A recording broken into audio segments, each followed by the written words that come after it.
enkazdan. Bu bayrak 1590. Yavaş yavaş. Evet abi. Hiç çıkmıyor o enkazdan. Hastaneye götürüyor. Abi bir kişi gelsin buraya. Yavaş abi. Sakin.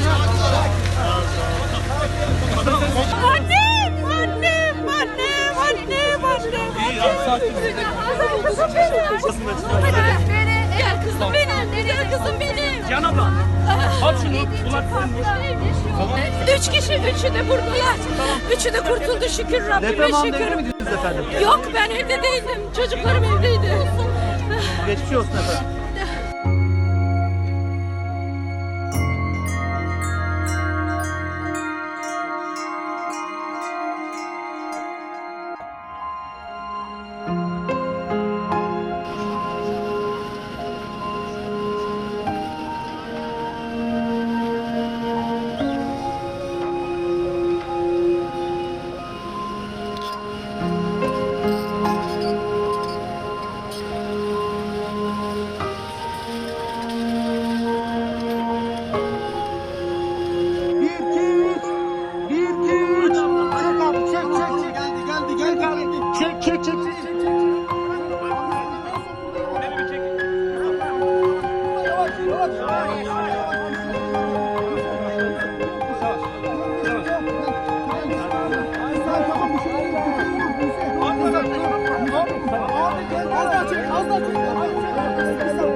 Nerede annen? Annen nerede?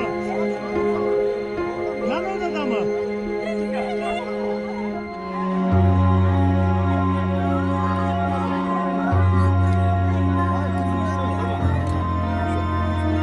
Tamam kuzum tamam.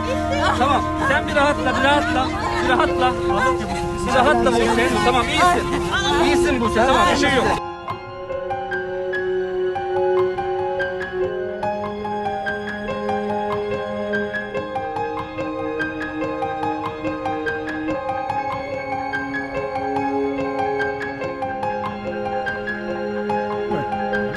Annem amca kolun serbest değil mi? Evet. Diğer kolun? O da serbest. Serbest.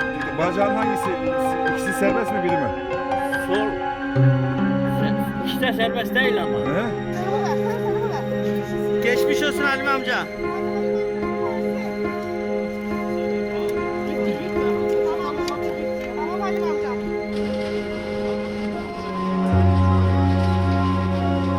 Yavaş, ablam yavaş. Ablam yavaş. Helal sana.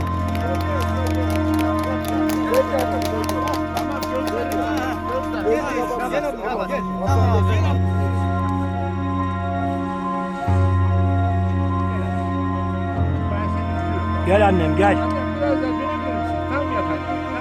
Heh. Yavaş anne yavaş acele etme. Gel. Gel çok şükür. Tamam. Bırak. Nasıl anne? Biraz rahatla. Şey yok mu? İyisin, çok iyisin.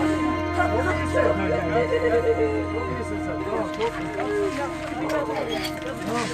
Eline ayağına dikkat et. Eline ayağına dikkat et.